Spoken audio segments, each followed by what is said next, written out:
My relationship with the L-3 Nozzlenose actually goes back quite a bit, as it was one of the first shooters I learned when I was actually learning motion controls.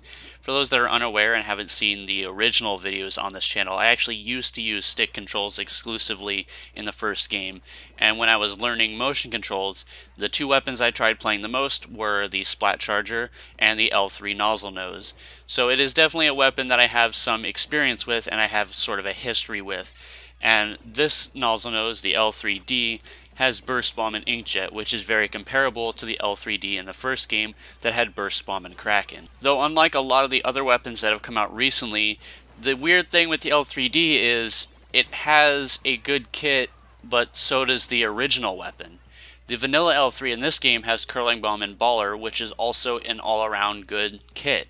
So this weapon has been treated very well when it comes to it, and Nintendo must really favor the L3 as a weapon, as both of its kits are really solid.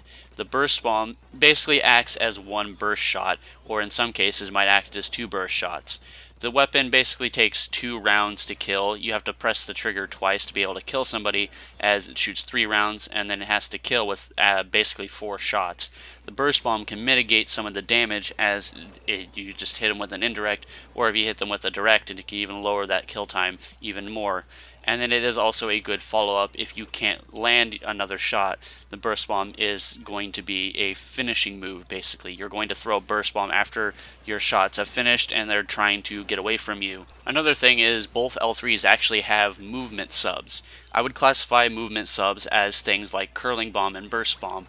While you may think of Burst Bomb as a lethal sub, where like a Suction Bomb or a Splat Bomb, the way I view it is more of a versatile sub. It can be used for just about anything. It can be used for pressure, it can be used for lethal damage, and it can be used for movement, as you can use it to approach people through enemy ink. So I would classify it as a movement sub, and the L3 has both movement subs. It has the Curling Bomb and the Burst Bomb. So it's got a lot going for it, and the Burst Bombs are still good even though they've recently nerfed the use of Sub Saver on it.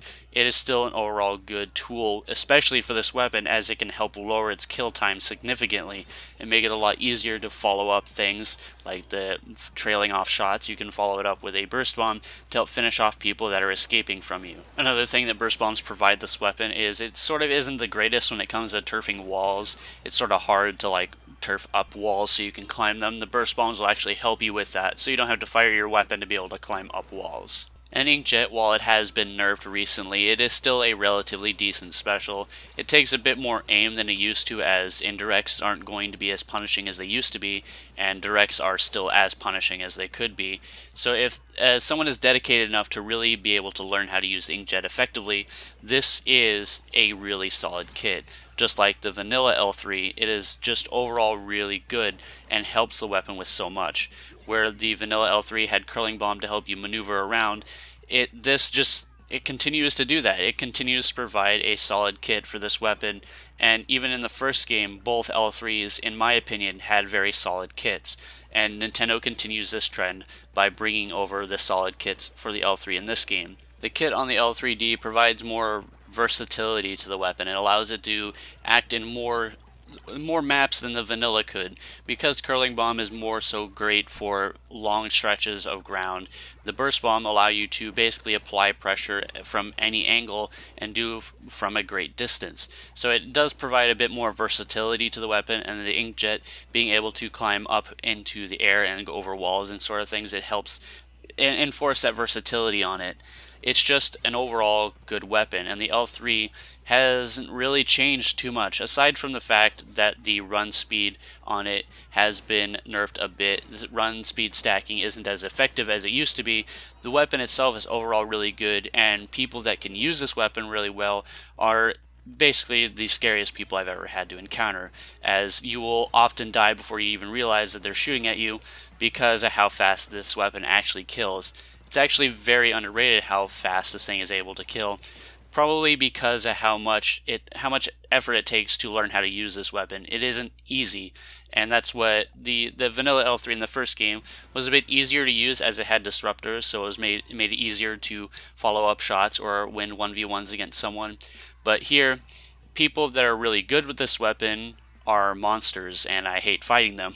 But that's a sign of a good player using a good weapon. But there really isn't too much else I can say. This weapon is just really solid. The L-3 has always been a solid weapon, and Nintendo continues to provide great kits for this weapon, and it just makes me think that Nintendo must be big fans of this weapon in general, as they continue to show it great support.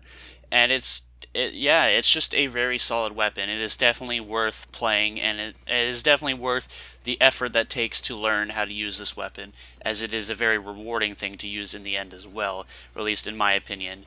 And there are a lot of really solid players when it comes to this, and learning this weapon can actually lead into using other weapons like the H3. Where the H3 is a little bit trickier to use, it is also a solid weapon in my opinion, though also kind of currently suffers from a not so solid kit.